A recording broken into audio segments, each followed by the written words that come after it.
Hello, Pete. Welcome to Comic Book Investment Chat. Uh, Beautiful sunny day here in Sarasota, Florida. It is Sunday, May 3rd. Welcome. Got my coffee ready.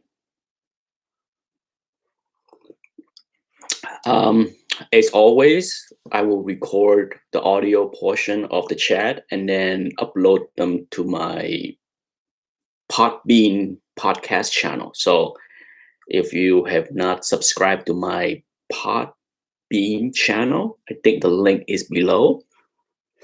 You can subscribe. It's free, and you can download all the previous chats via, and listen to it without having to spend your bandwidth watching the rewind whenever you feel like listening to me yip yapping. Hello, Dan, TH Comics. Another housekeeping thing. The way YouTube set up, when I log into YouTube and look into the comments section, I see the latest comments, and I usually pretty good at replying and communicating with people that ask questions or leave comments. But usually after a day or two, when newer comment pile up and the older comments get buried way deep, I don't see the new comments anymore. So if you reply to something that we discuss 3 days, 4 days, 5 days, a week later, I don't see those comments. I don't get the notification from YouTube saying that you comment on that particular post. So I don't see it. So if you are carrying a conversation with me that is a week old, most likely I don't see it. Okay. So it's not like I'm ignoring you. So as always, if you have something urgent that you really want an answer or you really want to discuss something with me, email me at etanick@gmail.com. Okay. Email me instead of trying to carry a conversation that is a week or 2 weeks old, because I don't see the notification from YouTube. I don't know what they're doing. They're changing things all the time. I don't know. So it's not that I'm ignoring you or being rude. I'm rude no matter what. It's just that I don't see those things, and I'm too damn lazy to scroll through 3 days worth of comment to find the conversations. Hello, Slim. How you doing? Hello, Jeep Town. You already have your eggs and bacon? Not yet. Not yet. I am waiting for lunch. I don't eat breakfast. Okay. For those that don't know me, for the past 14 months, it has been 14 months now that I went on the intermittent fasting diet, or whatever you want to call that. I don't eat breakfast. I eat lunch at 12 or 12:30 whenever I make lunch, and then I stop eating before 8 p.m. So between 8 p.m. and noon each day, I don't.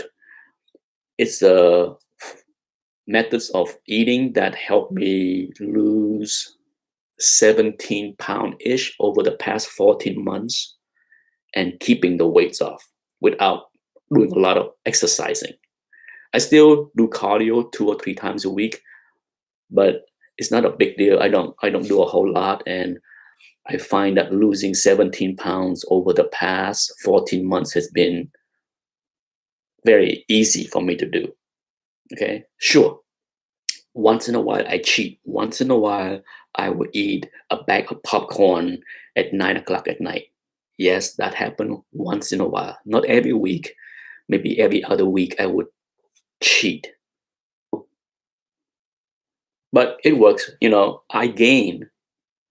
I personally gained 25 pounds over the past 15 years, mostly when my son was born. So over the past 13 years, I gained like 25 pounds. But using the diet that I went on the past 14 months, I have reduced 17 of that 25 pounds. I'm content. I'm content at this weight. Okay. I don't need, I will do my 2 or 3 days of cardio per week and eat normally. I don't really worry about, what I'm eating or what's my diet's gonna be.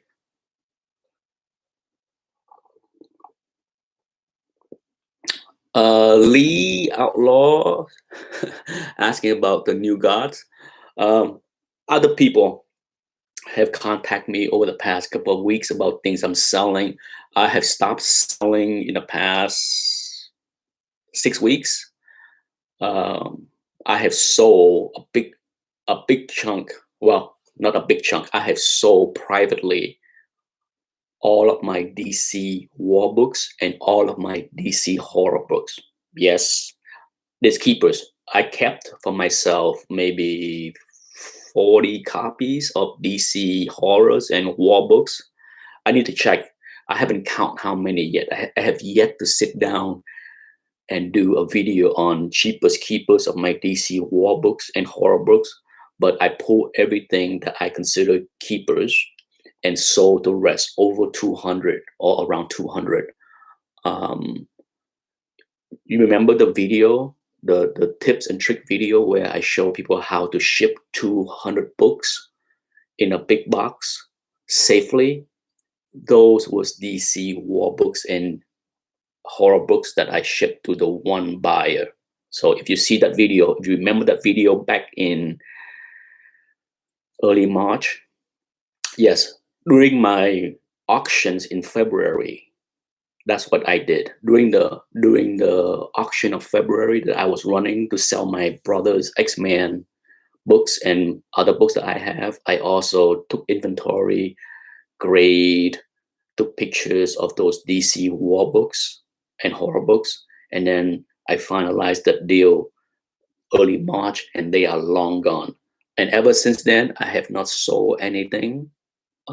Well, I sold a few things that I consigned with my comic shop. So that has been selling. Once my comic shop resumed um, their business, there was a few things that people bought. So I still have probably 20 something slabs consigned at my comic shop is off right now. I sold about 15 or so since Christmas over at my comic shop.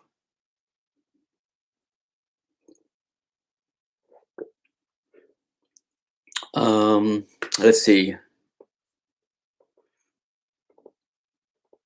Jeep Town, yes. I don't eat horribly. I eat well. I do treat. I enjoy life and eating. Where would I eat a slice of pizza once every 2 weeks? Absolutely. Would I have a nice cheeseburger once every 2 weeks? Absolutely. Heck, I can eat French fries every day, but once a week, French fries or potato tots, I'm cool with that. So I try to eat healthy, but at the same time, a little bad things here and there keep the heart and the soul happy. You know, my wife is much stricter on eating healthy, so she can skip the cheeseburger. Anthony and I, my son, we go for the Five Guys cheeseburger. Speak get me all excited there talking about cheeseburger. Ooh, oh boy, yeah. Um, yes, Slim. So back to my answering the question of selling things. I'm not in the mode of selling yet. I have not planning to resume selling yet. A couple reasons. A, um, the market is not very good. B, I don't really need the money. So there's no reason to because books are down. Many books are down, so I don't feel like selling them at fire sales price. That is the reason, really.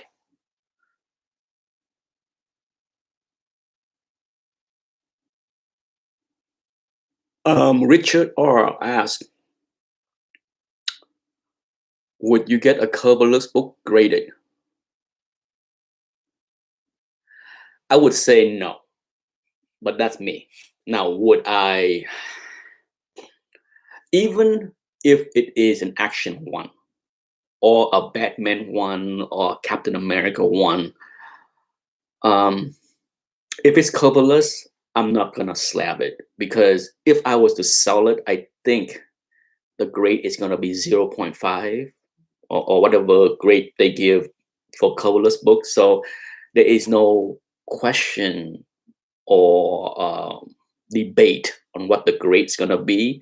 So for me, if I have a coverless book, I would not slab it. But that's me. Okay, it's now, if you want to slab it for resales or to protect the book, it's up to you. It's not, to me, it's not important. For me, if I have a coverless action one, I will keep it coverless to enjoy and to smell the pulp. Indeed, TH Comics, I love wings. So once a week, I would have some wings. And it's not like I'm eating 50 wings. Okay. So, yes, chicken wings are also in the not healthy category. But you see my mukbang, I would cook 18 or 20 wings for me, my wife, and my son. 20 wings between the three of us is not like a lot. Okay. I can easily eat 20 myself, but I usually limit to 10 for myself or less. So moderation. Okay. I like my cheeseburger at Five Guys, but guess what? I don't need to get a double or a triple. Okay. I can skip the bacon. I go for just the cheeseburger. That's fine. My son Anthony, at his age, he can have the bacon cheeseburger. Um, so yeah, when and if I resume selling, it could be 2 months, 3 months. Um, I don't know yet. Okay, I have yet to even consign any more books to Comic Link or my comic shop. So there's no, I don't see a market that is healthy enough for me to go back into the full mode of selling. That being said, I'm also not buying a heck of a lot.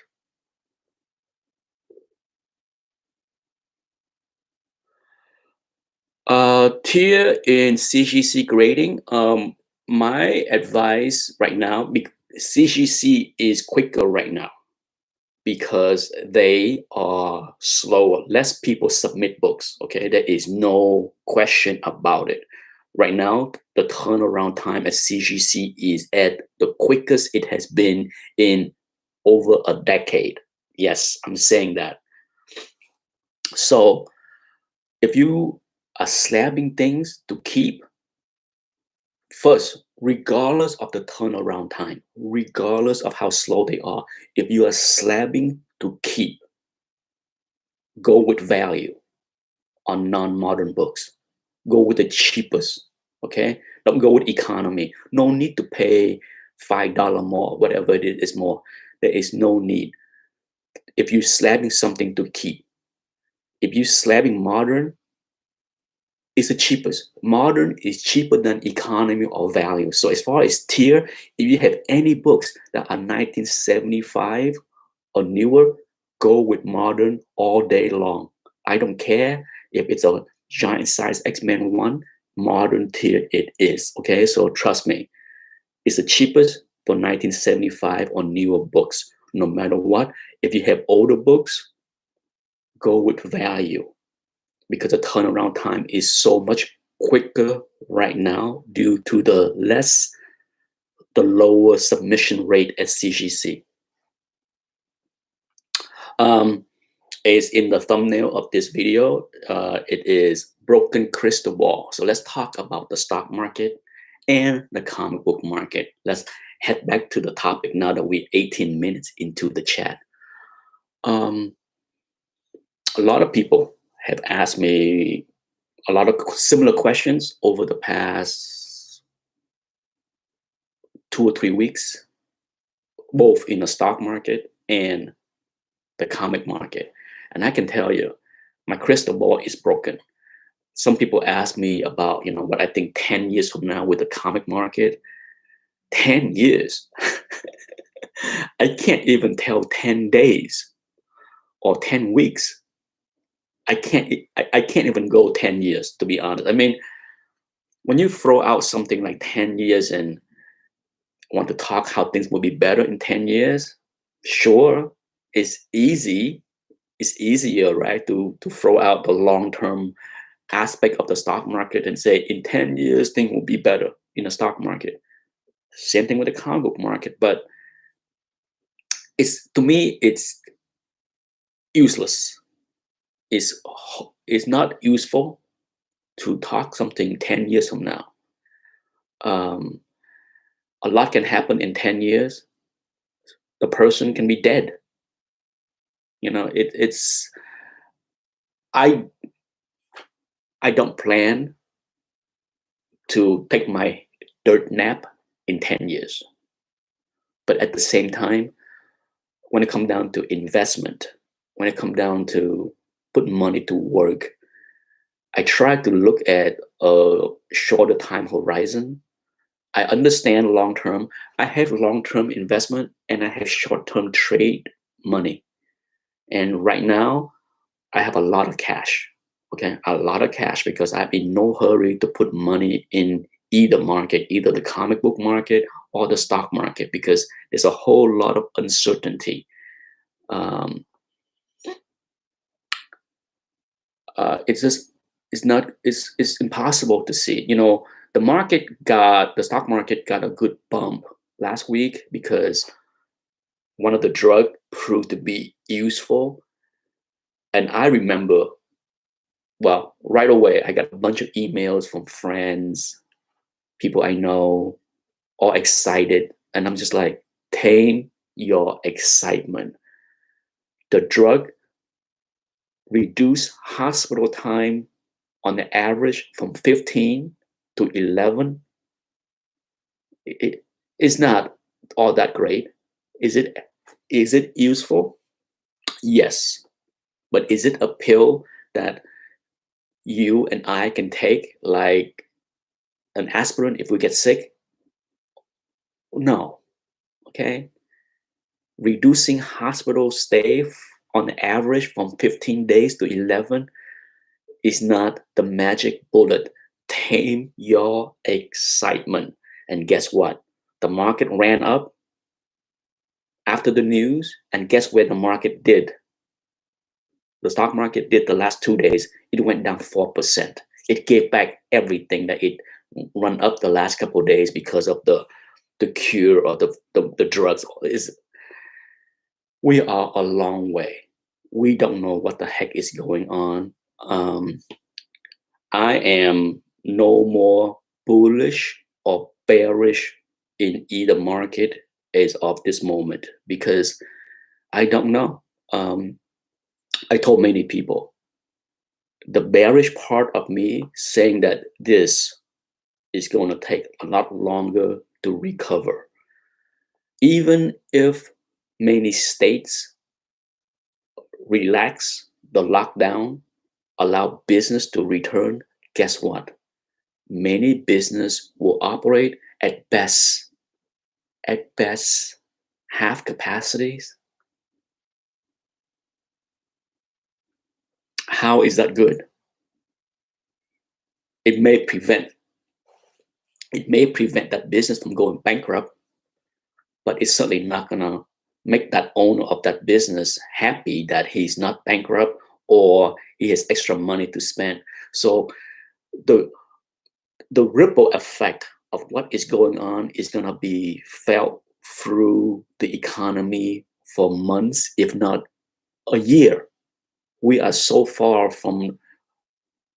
feeling good. How many people is out there looking to buy a car? Can you imagine what is going to happen to the car industry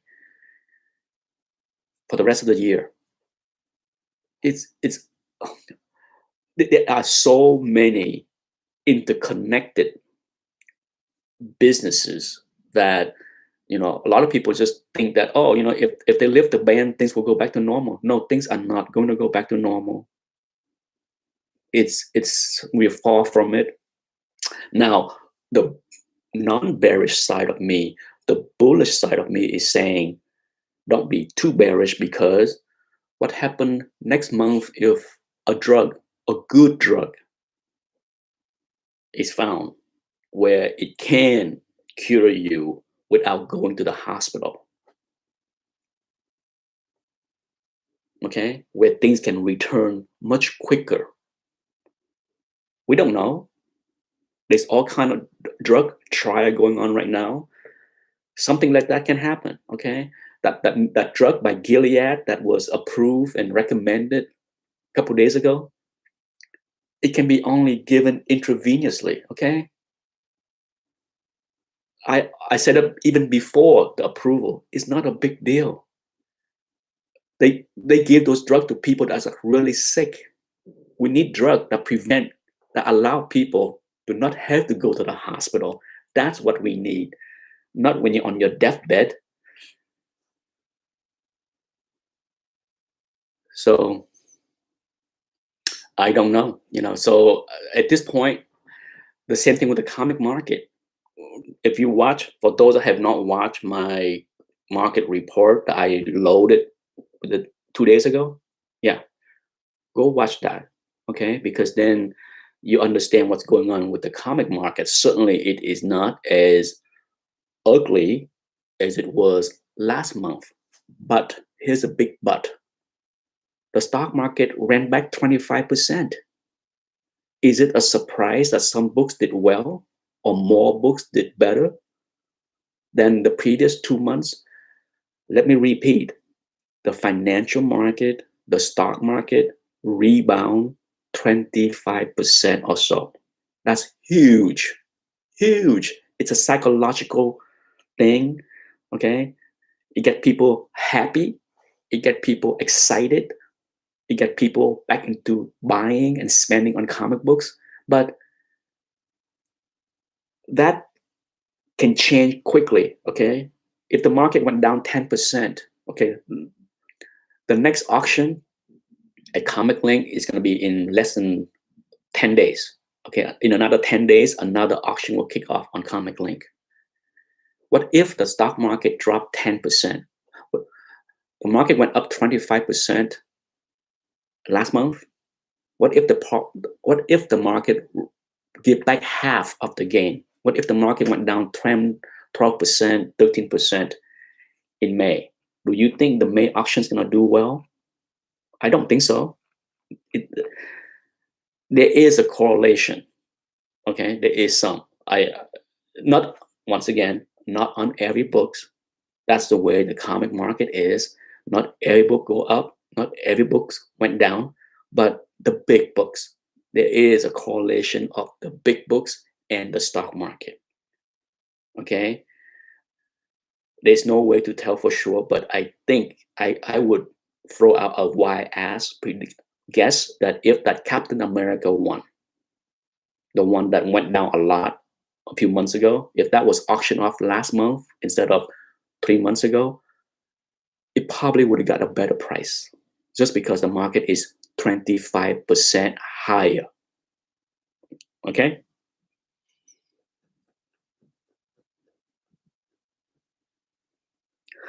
Mr. Kim said, I have a feeling many people use their $1,200 to buy more comics.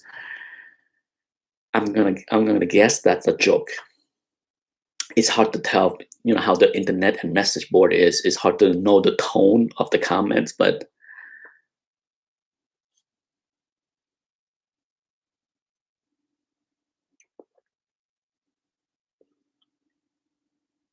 Richard R said, I am amazed at the new innovative business operation taking place. I get to witness new concept in real time. Good for you. I don't know what innovation you have been watching, but I can't say. How did the winter auctions Comic Link fare on Golden Age during the height start of the virus? You mean the one that contained that Captain America one that went down by a third? I'm guessing. I don't know which auction you are talking about, but it was ugly. Okay, if you pay attention to that auction where there was two Captain America one, okay, if that was the big auction you're talking about, it did not fare well for many Golden Age books. Okay, once again, not for every book, because I'm sure some people will watch this video and want to dispute this copy did not go down. You're wrong. Not everything go up and not everything went down. So, but in general, a lot of big books went down and it was ugly.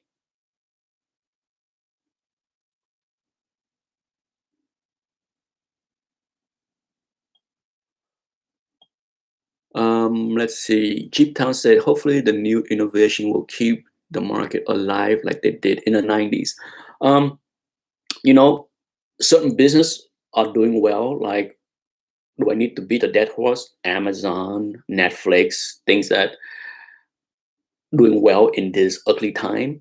And then there's a lot of things that a lot of stock rebound, okay, with the market, but a lot of stocks also did not rebound, like the cruise. Okay, if you pay attention to the cruise, like Carnival Cruise or Royal Caribbean, they went down a lot. A lot of those cruise stock went down 80%.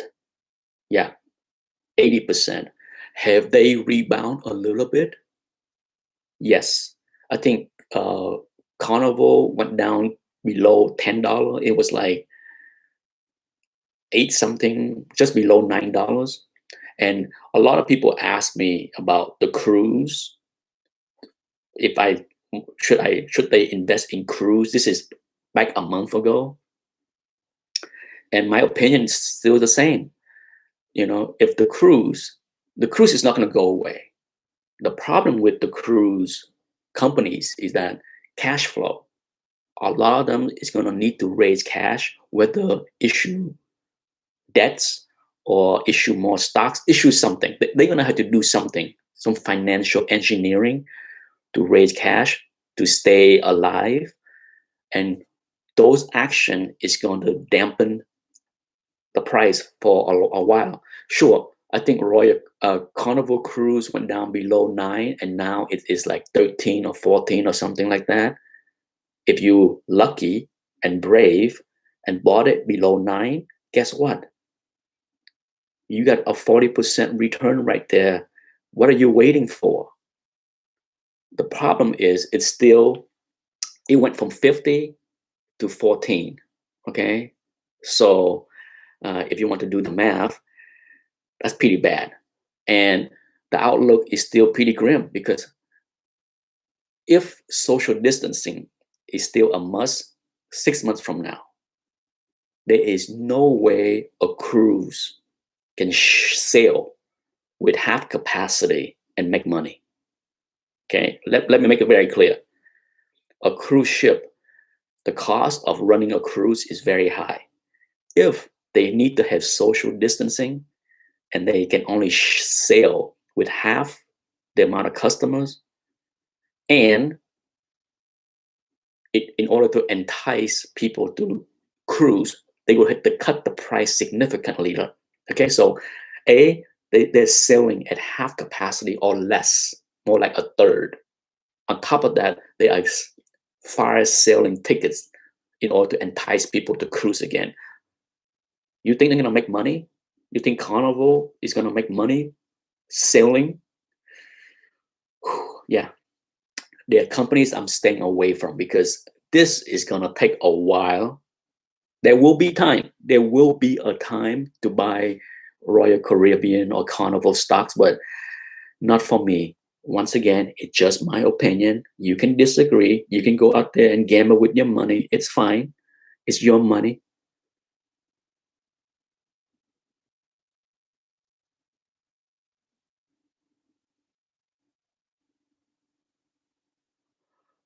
Um, Good morning, triple, double X.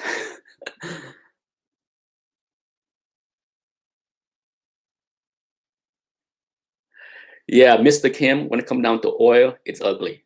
Okay, it's ugly. Oil is ugly.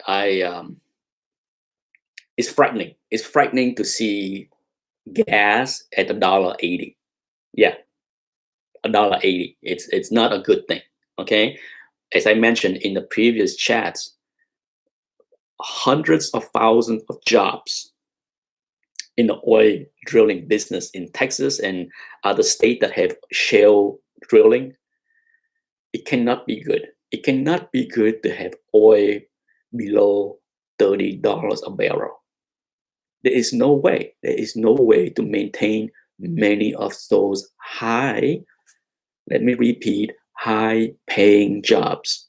Okay, so there's so many things that we can look at that is very bad for the economy. And that's something that is not, is related to the virus as well because demand is down. Okay, we're not driving, airplanes not flying.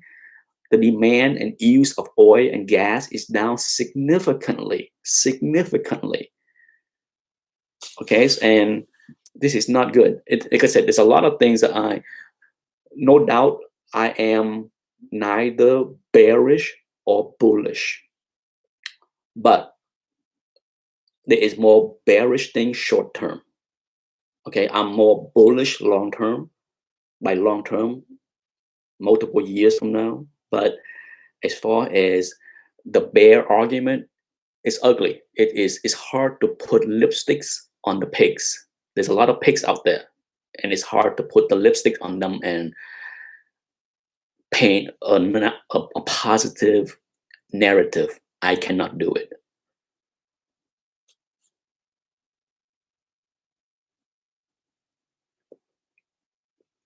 One person did email me and ask about my view on the prospect of the comic market 10 years from now because of the popularity of the movies and the superheroes in the foreign market.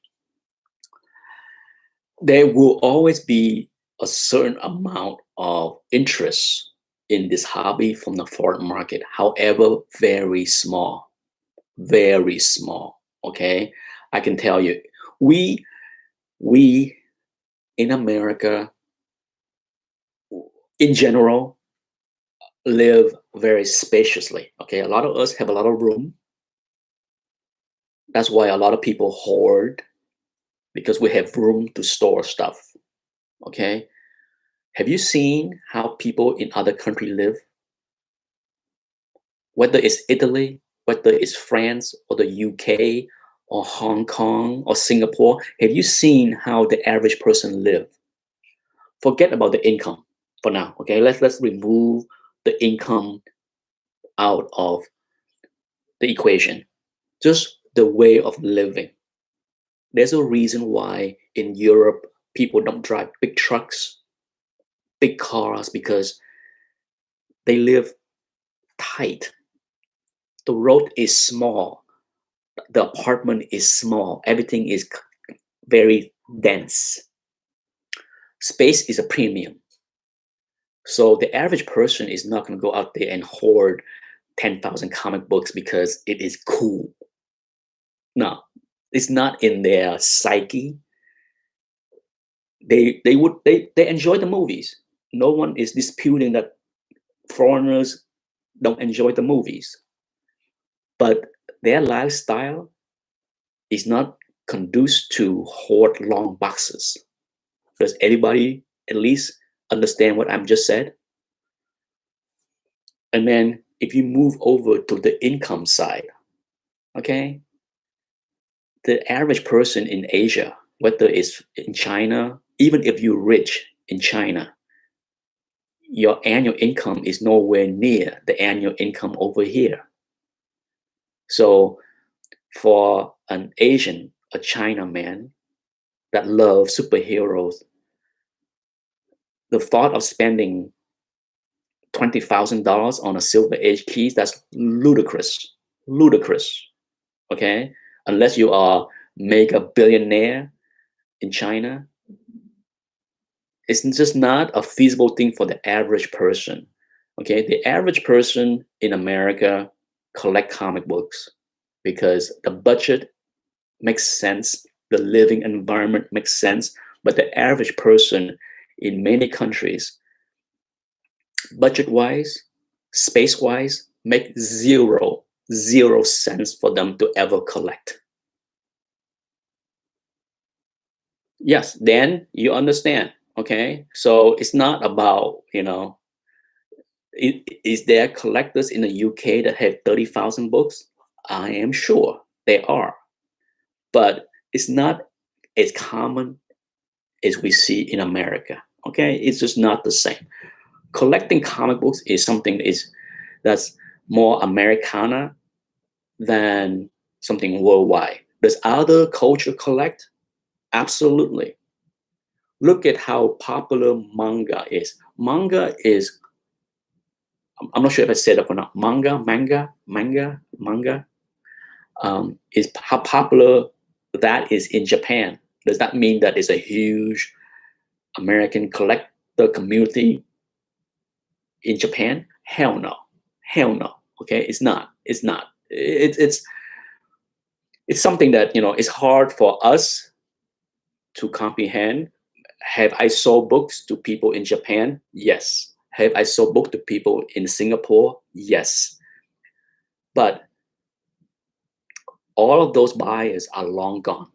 Okay, they've been long gone since the trouble in Asia, long before the virus. If you follow the financial market, the stock market in many countries, from Singapore to Japan to China, many of those stock market has done poorly in the past few years. Okay, the economy has struggled in many situations.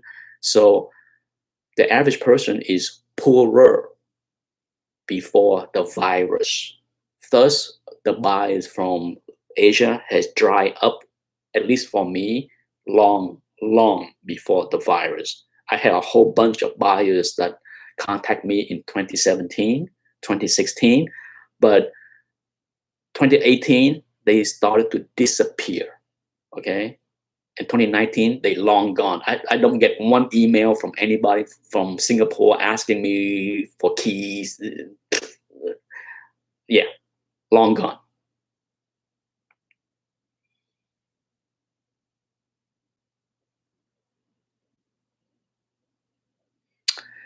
Indeed, Mr. Kim, the movie things, people have to understand, the movies excite the collectors, no doubt about that. The movies bring in some new collectors, absolutely, but not as many as people think. Okay, I even made a video. I think I loaded. I make so many videos I don't remember, but I made a video about the myth. One of my MythBuster video is how how small this hobby is. Okay, we think it's huge. It's not. Okay, it's very small. We are so skewed in this community that, oh my God, you see Comic Explain, that channel that have like almost 2 million subscribers. Oh my God, guess what? 2 million of those subscribers, the majority of them do not collect comic books. Just like other channels that have millions of subscribers that clamor for hot news on the movies and tips on what the next movies. They love the movies. It's just like they like to discuss movies, but it has nothing to do with collecting. Absolutely nothing. Many people have argued with me about this, and I'm said If Comic Explain have millions of viewers, yet 100 copy of something on a census is too much, how does that explain the demand of anything, right? Does that translate into people collecting and hoarding and speculating? The Walking Dead, millions of people watch The Walking Dead, and yet on a monthly basis they can't sell 80,000 copies. Do the math. It's not a big deal, okay? Just because people love the TV shows or the movies, it translates little into the hobby. Okay, it's people love to discuss movies. People love to discuss TV shows. They just don't care to collect. That's the reality.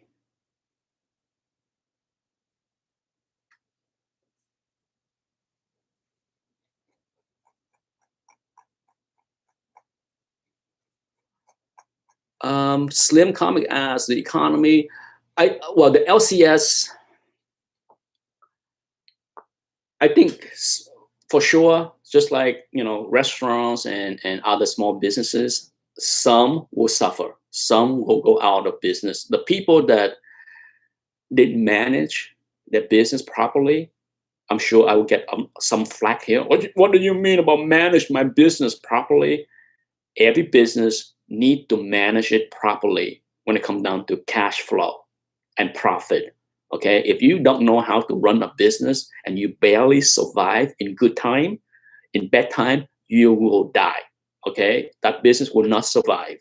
If the business barely survive in good time, then I can't see how it will survive in bad time. So those LCS that barely survive in good time, I don't see how. I don't see how any kind of bailout will help them. Okay, because it is a big issue beyond the virus. Okay, why is it bad? I don't know. Sometimes an LCS can be in a bad situation even in good time, not because of poor management. Let me clear that up. It can be the location. Sometimes where that LCS is, it's just in an area where there is not a heck of a lot of collectors or not enough. Okay, so sometimes it's not because it's bad business by the owner, but some blame will still be left with the owner, because why? Why would you open a business in a location where there's not enough customers? Right? So no matter how you want to paint the pictures, some blames or a lot of blame can go into the owner. Okay, so I'm sure it's not a popular opinion to say that, because some people be like, you're wrong. I did everything right. Well, not everything. All right, I just look at the time. It's 10:47. So in about 13 minutes, I will shut down the chat. So let me go through and make sure I don't miss any jib jab. Dan Shinsei, I think Boeing was at a great price last month, down to $90 a share. A lot of stocks has rebound from the bottom, just as I mentioned earlier. When the market ripped back 25% last month, no doubt some companies have seen better prices as of right now. Keyword right now, okay? Can it go down again? Yeah. Can the market turn south from here? Why not? Whenever the market rebound from the bottom, as we have seen, there's always a lot of people that think the bottom is in. It's clear coast from now. Did you hear me say that? No. Okay. I didn't cry and scream, run out the door when the market was down 40%. And I did not scream, buy, buy, buy, and I certainly is not going to say the bottom is in. Okay, I am old enough. I have enough battle scar from the market volatility to keep my mouth shut instead of pumping my chest and proclaim that I make a right call. I got half my foot in the door and half outside. So either way, I benefit.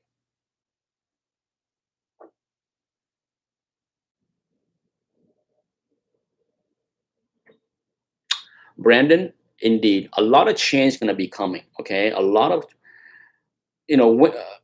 when we have a massive economic problem, just like back in 2008 and 2009, it's a multi-year shift in many things. Okay, everybody think that what happened in February and March here is somehow it's going to be a V-shaped recovery and everything will be back to normal in July or June.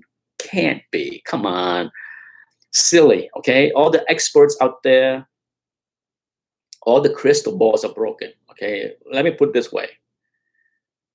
I'm the first to say that I don't have a crystal ball. Mine's broken. It's cracked. Okay. I don't have a crystal ball. Okay. I don't have any good advice. Okay. The only advice I have is don't listen to anyone that proclaim they know. Nobody knows. That's is about as good of an analysis I can give you. Nobody knows. Okay? Anyone that think they know is just guessing at best. And guess what? When they're wrong, is in most situation, they won't come back and admit they're wrong. That's just the way it is. Just like on YouTube with people making grand calls on hot books and books to buy, book to invest, this and that. How many channels out there make a video say, I was effing wrong on everything? Oh my God. There's so many hot book alert and this to buy and this to invest. And yet I don't see one effing video saying that I was wrong. Nonsense, pure nonsense. And yet people still lap it up like a good cheeseburger.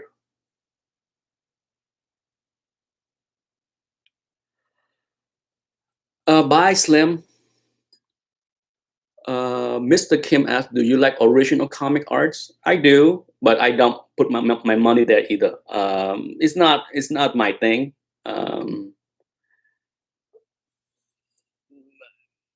I the last original piece of art I bought was it 2 years ago, 3 years ago? There was a cheap piece. It was like $300. It was a nice Jim Aparo Aquaman. I like Jim Aparo, so I bought a cheap piece. I think it was like 300 or even cheaper, maybe. But that's the last piece. When it comes down to original arts, there are a group of collectors that love original art and can't stop themselves from telling everyone that that's the thing to collect and that's the thing to buy. That's fine. It's not for me. I have my share. I show my original art in many videos already, so I had my share. Um, I can only guess that Mr. Kim doesn't watch my videos to see that I show a lot of my original arts, but I do. I used to. I have shown quite a few pieces. Have I shown every piece of original arts I have? I think I have. To be honest, I don't have a lot.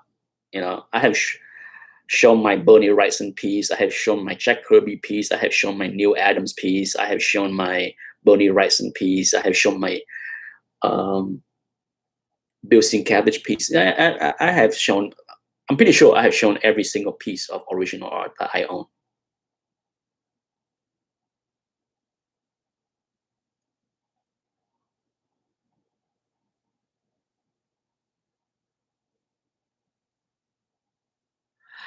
Yeah, iconic point. When it come down to meat shortage, it come down to having those plant by Tyson or Smithfield clean up. I mean, the news make it sound horrible, right? Oh my God, 900 people at Tyson is tested positive for COVID-19, something like that. I saw the headlines a couple of days ago.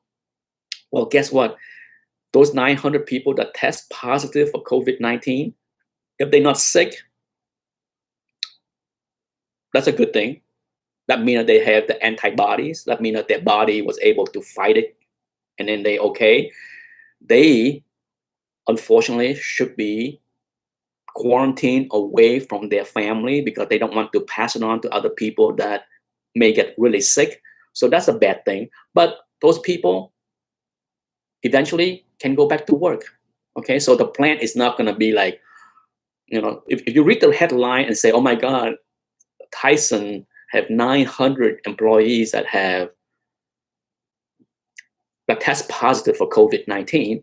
Well, hopefully they will provide PPE so that when those employees go back to work in 2 weeks or 3 weeks after the 14-day quarantine, they'll be okay. It's not like those 900 people, hopefully, I don't know the entire story, but hopefully those 900 employees that are tested positive are not the one in the hospital and facing grave situation. So we'll see. The whole meat situation is just come down to there will be a downtime for many of the plants, but it's not as if like we run out of cows or pigs or chicken. It's just that right now the slaughterhouse have issues. They need to clean up the slaughterhouse.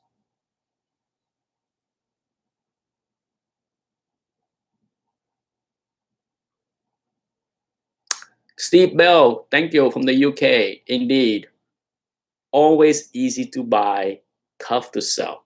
That's why I buy much less today, because I'm tired of selling.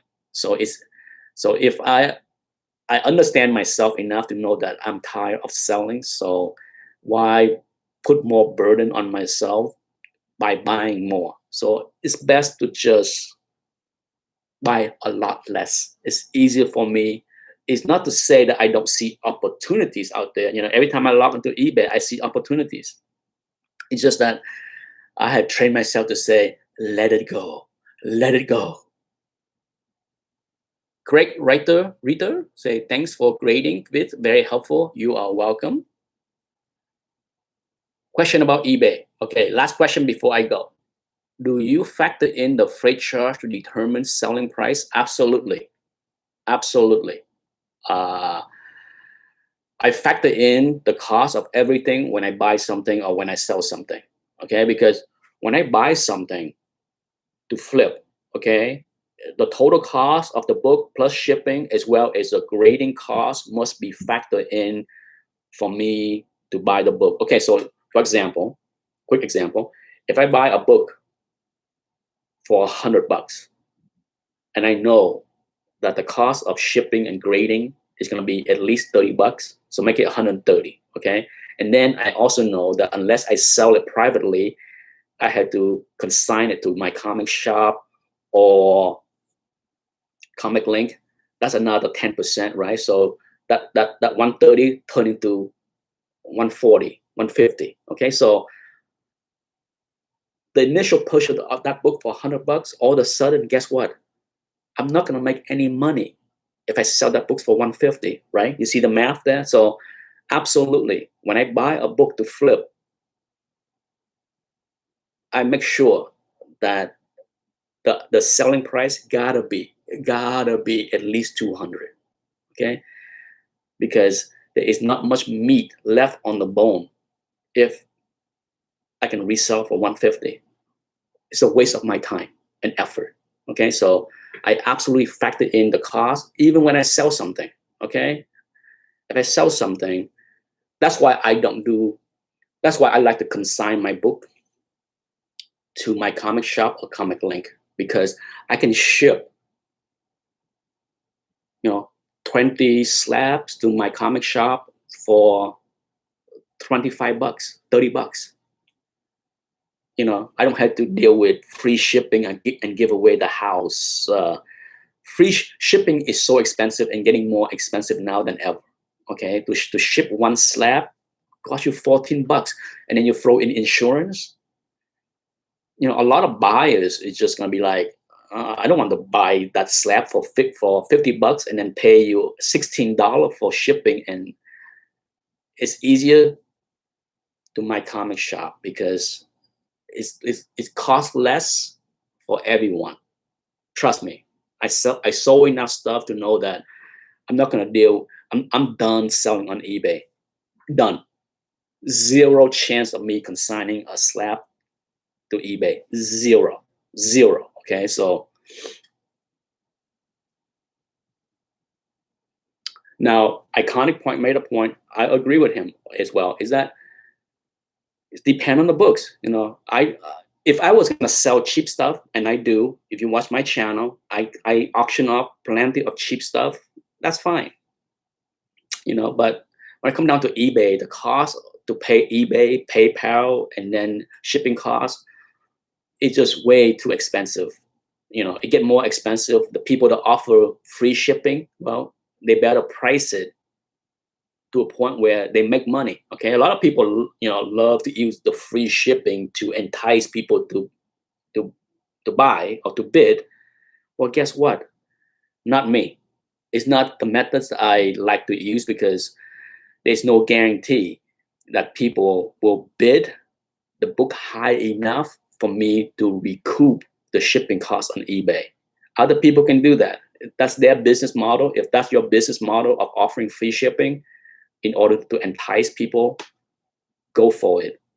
Okay, I'm not going to say that it doesn't work. Obviously, it works for some people. I just don't want to deal with that.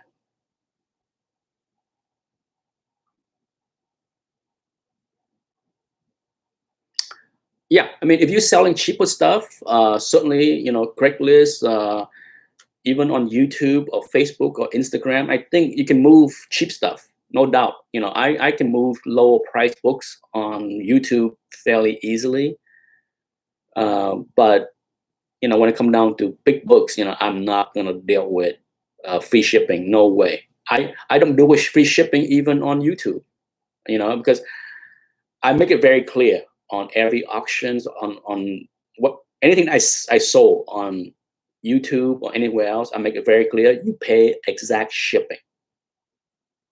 Okay, I will be nice and eat the insurance, but I'm not going to give free shipping. It's too expensive, and I am not going to cheat on overcharging people on shipping or use crappy shipping material to save money and then damage the book. So there's a cost on dealing with me, is that I will charge exact shipping, safe shipping. Peace of mind go a long way.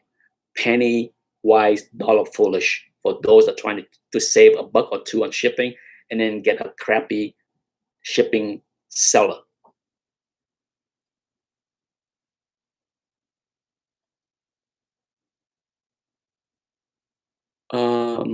And that's it, folks. It's 11:01, right on time, 1 hour long. Thank you, everybody, for tuning in.